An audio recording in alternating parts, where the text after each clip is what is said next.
Alright guys, I'm all ready to transfer my smaller Theraphosa stirmi burgundy black bird eater into a bigger and better enclosure. I got on gloves. I couldn't find the latex gloves, so I'm having to use these kitchen gloves because let me tell you, their hairs are terrible. At least they are with me and a lot of other people I've heard. They irritate your skin. You don't want the hairs to get into your eyes or your nasal passage or in your mouth. Because let me tell you, you will feel pretty bad afterward. There's one time, I don't even think the teeth haired me, but just the hairs that were inside the enclosure itself just got up on me, and I started itching everywhere. I had to take a shower, had to take some Benadryl to help the itching get under control. I mean, it's like a burning itch. It's not comfortable at all. So I don't look forward to transferring Theraphosa because of that reason. But, you know, sometimes it has to be done. So, get this water dish out. That's not food, baby. You missed that. She attacked the water dish. Just like the, oops. That needs to be cleaned out. Alright, we'll do that later. You can see.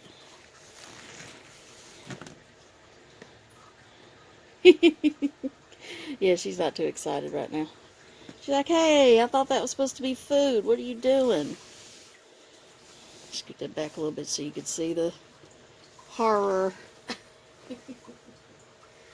Okay, so I have long sleeves. I have on pants, shoes. I have a face mask on, which is why I sound a little muffled. I have glasses, which I normally wear anyway. So what we're going to do is we're going to try to take the easiest way possible to do this, and that is to get this. And we're going to use this basically as a catch cup. Of course, it's got all this substrate in here. And of course, just by you doing this is causing hairs to fly everywhere, so the spider itself doesn't actually have to hair you. It's in the enclosure, so you're going to get hair on you. Okay, so what I'm going to do, or attempt to do, is try to capture the spider in here, in this hide that it used to have, and then transfer it over that way to the next enclosure over here. And that will be easier said than done, I'm sure. But we're going to try.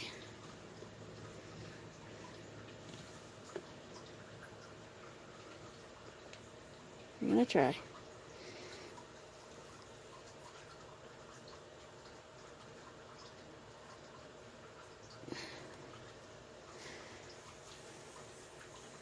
And then I'm going to very quickly see if she will come out. Let's see if I can get her to come out. If not, then I may just let her come out on her own. But I do need to put the water dish in there, so yeah, you know, you can do that as long as you don't, you know. There we go.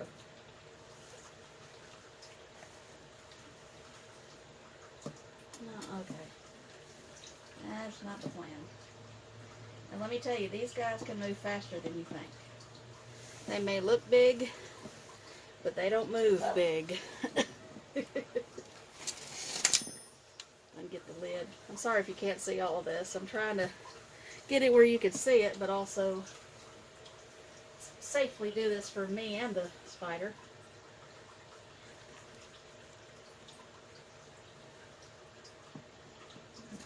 No, you're not liking that. Okay, okay. Calm down.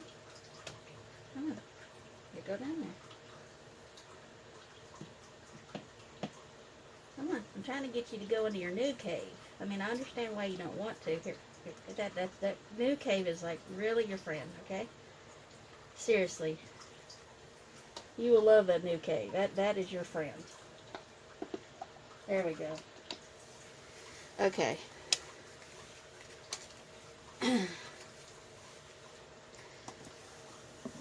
They're good for now. Just doing this just to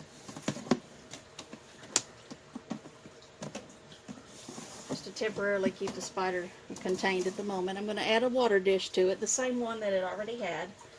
I just need to obviously clean that out.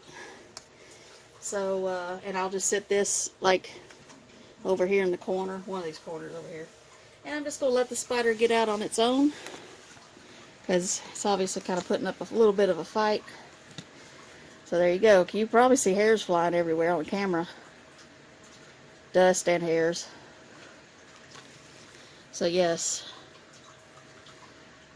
So yeah, I'm going to take that out as soon as things calm down. This locks. Now the only thing I don't like about this enclosure is that it's got this top where they could get their claws hung on. They're able to get down, but not easily, and so there may be times I may have to help her. But you know, what I can do is just raise the substrate more if that really becomes a problem, which I will.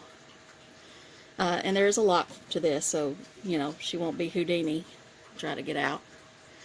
So, yes, if this becomes a problem with this, I will definitely raise the substrate. It's got a lot in there right now, so it may be okay the way it is, but we'll test it and see. Alright guys, I will show you the end product later.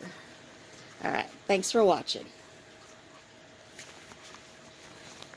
Take off my glove just to push the off button. Okay. Alright, here she is, right next to her friend, large Marge. She's going to get a cage cleaning next, and more substrate, and damp substrate. This substrate is damp. They like it that way. And of course there's the full water dish. Got a deep cave there to go into. It's a flower pot. One of those cheap plastic ones you can get at a dollar store. And see, I got this lock up here. See, just pull that out. But like I said, the only thing I don't like is this. If it becomes a problem, even with the high substrate that's already in here, I'll just raise the substrate even more. But yeah, she doesn't like it at the moment, but she'll like it once she gets used to it. I don't think she was happy where she was, which is one of the reasons why I moved her. It was too small for her now that she's molted more. She's grown since I put her in there first. So it was definitely time overdue for an upgrade. And you could communicate with your friend right there. Alright? Alright, move on to something else.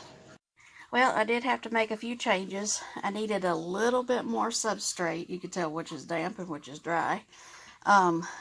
She was definitely, as I predicted, she was climbing at the top and getting stuck. Her claws were getting stuck in the mesh top up here. And so I had to add some substrate to raise up so she could get her footing so that she could get down from being stuck at the top. She was stuck there and not able to get down. So I did that. But then I thought, oh, you know what? She can, if she wanted to, she could be Houdini and start using her fangs and clawing her way out with her fangs out of this mesh top here. So what I did was, I have these other spiders here on top of her enclosure, and also she has to have some air, obviously. So I put this plastic lid to another enclosure with holes in it to cover the mesh, and since she would be strong enough to lift up on this, I just put that there temporarily. Who knows, I may just leave it there for a while until I figure out something more permanent. But I figured, well, that's enough air holes. Now she definitely can't try to work her way out. So we're good. She still has mostly damp substrate, so I think a little bit of dry up here is not going to hurt anything. She still has her full water dish back there, so she's good. And she's got her cave that she could go deep down in there if she wanted to, which has damp substrate. So, yeah. You could tell the difference between large Marges. See how high this one's in comparison? So hers will be done next. She's going to get a cleaning because, as you can see, she needs it. And she needs a new substrate and damp substrate because it's all dry in there now. So we got to fix that. Alright. Just wanted to let you know. See, the covering on this one is more of a hard material. So her fangs wouldn't be able to break through this material here. But this mesh over here, she could. So that's why I had to add this plastic there. Alright, moving on to something else. Alright guys, we're going to go ahead and do some cage maintenance on this Theraphosa stirmi enclosure. This is large Marge. And I got on my mask, got on a long sleeve shirt, and I got my gloves here ready. Because the hairs are awful. At least they are for me. I've seen people handling their Theraphosa and I'm so jealous because I wish I could do it. But the hairs are just awful. And plus, she's so skittish. There's no way I can handle her. She'd be everywhere. So, plus I just don't want to risk a bite from things as big as they have, you know. Alright, so what I'm going to do here is, first of all, remove this water dish out of the way because I'm going to need as much room as possible, because you wouldn't think that they can move fast, but they sure can. If they really want to run, they're going to run. So, get this catch cup ready. You know what, I'm going to go ahead and remove the hide too, because she will try to hide in there, and that'll make it more difficult. So, okay, now I'm going to try to stick this catch cup to catch her.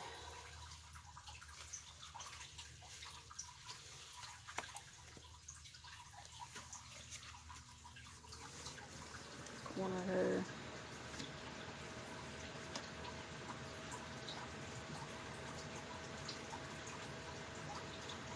Come on.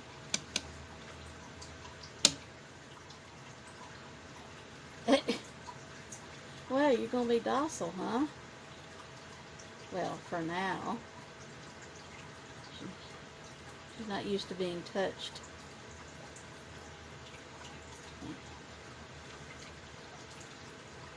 I have to be very, very careful with her because, like I said, if she wanted to bolt, she will bolt.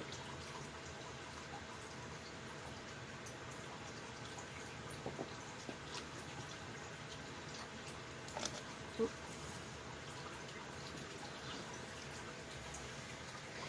There's one Theraphosa stirmi for you. Oh, she's kicking hair like crazy, look. See? That's alright, hair yourself. Not that it would hurt her. Okay.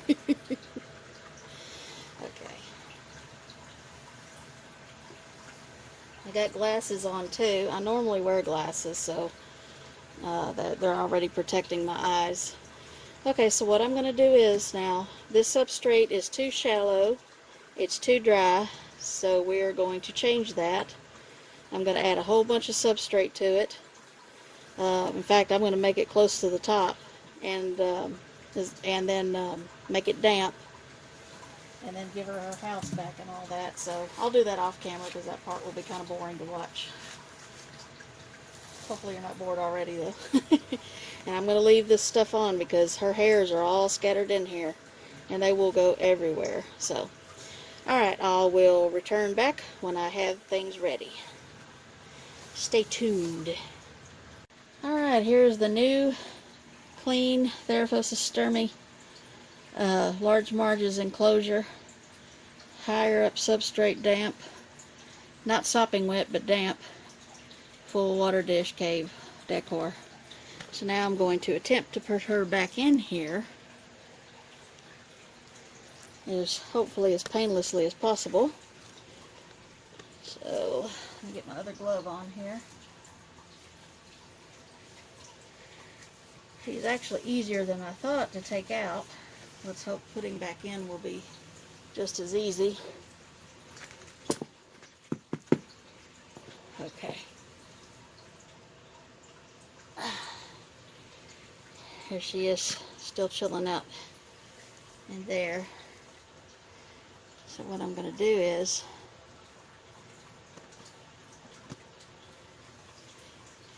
Got her butt poised to kick.